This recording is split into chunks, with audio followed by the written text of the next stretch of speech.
Bien, je suis directeur de la microfinance. Je représente Madame la ministre de la microfinance et de l'économie sociale et solidaire, Dorine Ndeye. Alors donc nous sommes là aujourd'hui pour célébrer le projet ASPET, extrêmement important.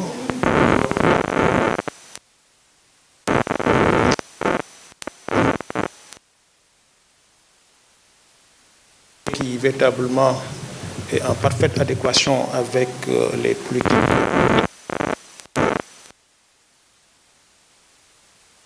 également développement d'initiatives économiques. Alors, le ministère nous a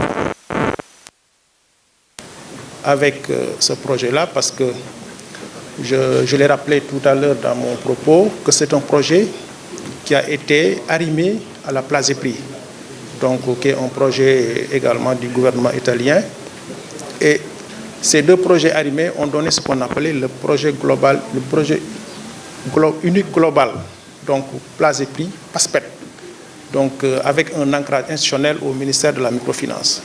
Donc je crois que nous sommes très bien placés pour en tout cas faire une évaluation des résultats donc, de ce projet qui est un projet extrêmement important. On a bien entendu donné les résultats en termes d'insertion de jeunes, surtout les jeunes diplômés qui peinaient même à trouver des stages. Je crois que le projet a permis d'insérer dans des entreprises en termes de stages plus de 2000 jeunes. Et je crois qu'une bonne partie de ces jeunes a pu trouver après des contrats de travail dans ces entreprises. Je crois que c'est extrêmement important comme résultat. Le deuxième niveau, c'est par rapport donc, à la diaspora, avec 51 entreprises qui ont été accompagnées et subventionnées. Hein. Ce n'est pas des financements, c'est des subventions qui ont permis donc à ces entreprises-là, des Sénégalais, d'Italie notamment, de revenir et de créer des entreprises et des emplois.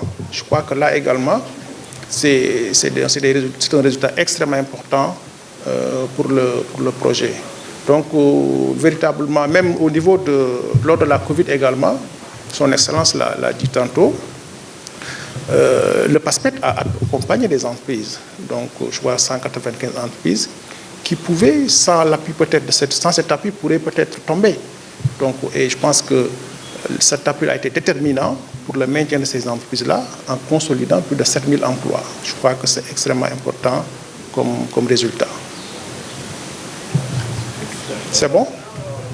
En voilà. Aujourd'hui, la fin, mais qui est aussi le début, la continuation du projet PASPET, qui est un projet qui a permis de soutenir avant tout la jeunesse, l'employabilité de la jeunesse. Comme vous savez, c'est un projet qui a été voulu par le gouvernement du Sénégal et que l'Union européenne et l'Italie ont accompagné, qui a permis à la fois de la formation, à la fois la création d'entrepreneurs pour pouvoir créer dans le secteur productif, l'agroalimentaire, la menuiserie, les technologies de l'information et d'autres domaines, et qui a aussi permis de travailler sur plusieurs régions du Sénégal et pas seulement sur une région. Et donc c'est aussi une des satisfactions pour nous de voir ce projet aboutir aujourd'hui avec des résultats concrets qui ont été rappelés au cours de cette matinée. Plus de 7000 emplois maintenus lors de la crise Covid, plus d'une centaine d'entreprises accompagnées, une formation professionnelle qui touche à la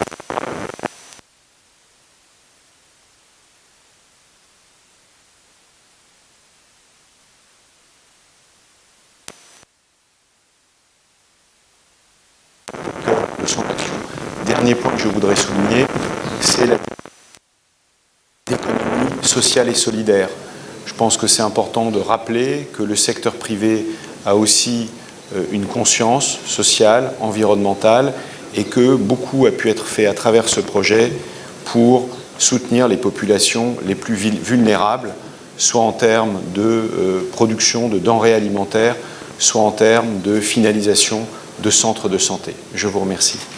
Une question. Par exemple, ce projet, j'ai cru entendre que ce projet combat l'immigration irrégulière. Et j'ai entendu aussi que vous avez fait un peu le focus sur les métiers formels. Alors on sait qu'au Sénégal, le secteur informel domine en grande partie. Et pourquoi vous avez mis l'accent sur les secteurs formels alors qu'au Sénégal, c'est le secteur informel qui pousse? Merci beaucoup. Dans votre question, peut-être de l'immigration irrégulière, et c'est un projet qui a été imaginé par le fonds fiduciaire, enfin à l'époque qui avait été financé par le fonds fiduciaire sur cette question, qui, je dirais, aujourd'hui est rattrapé par les priorités du Sénégal, qui sont la création d'emplois dans le secteur privé. Et donc voilà, on en est là aujourd'hui. Création d'emplois dans le secteur privé, c'est donner la chance aux jeunes d'avoir un métier, de travailler au Sénégal, pays qui, selon les statistiques, compte en projection entre 6 et 10% de croissance économique par an. Donc c'est une croissance qui est formidable. Et si la formation professionnelle des jeunes suit, et si l'investissement privé suit, les jeunes seront employés ici, dans le secteur, alors formel ou informel, et ça c'est votre deuxième.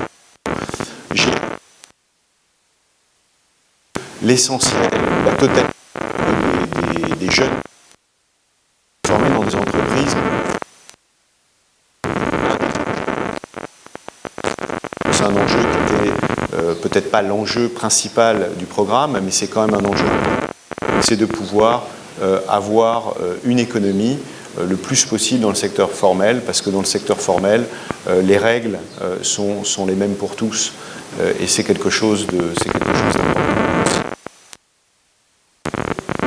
Merci.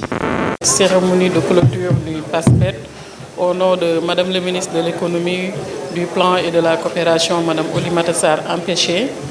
Et le PASPET, comme vous le savez, c'est un programme qui a accompagné le gouvernement du Sénégal dans plusieurs secteurs, mais notamment surtout dans le domaine de l'entrepreneuriat et le développement des initiatives privées.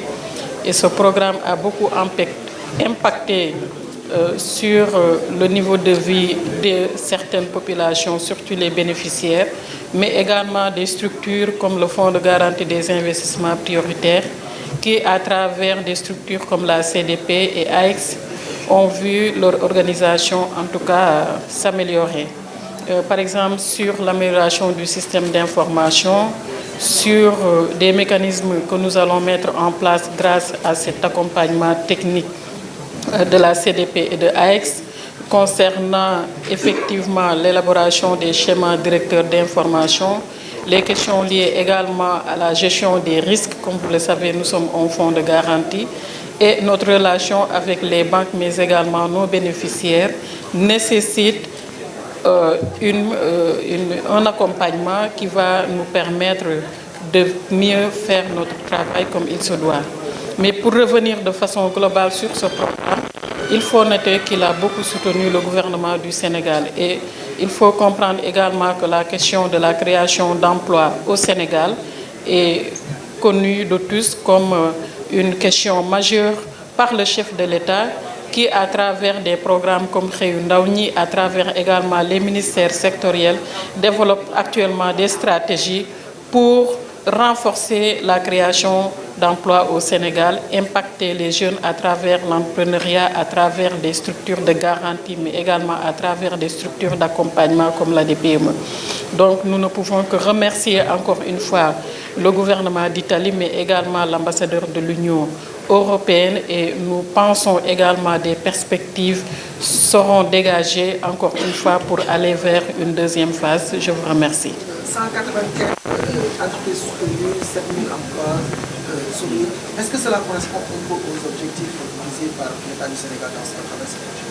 Mais bien sûr, l'objectif global du Sénégal, comme je l'ai rappelé tantôt, la création d'emplois, soutenir les initiatives privées est au cœur de notre quotidien. parce qu'on ne peut pas parler de croissance, on ne peut pas parler également d'économie sans soutenir les initiatives privées. Donc c'est pourquoi je disais tout à l'heure que le gouvernement du Sénégal aujourd'hui est très satisfait de cet accompagnement du PASPET et nous pensons également que peut-être avec une deuxième phase, nous allons continuer à consolider les acquis.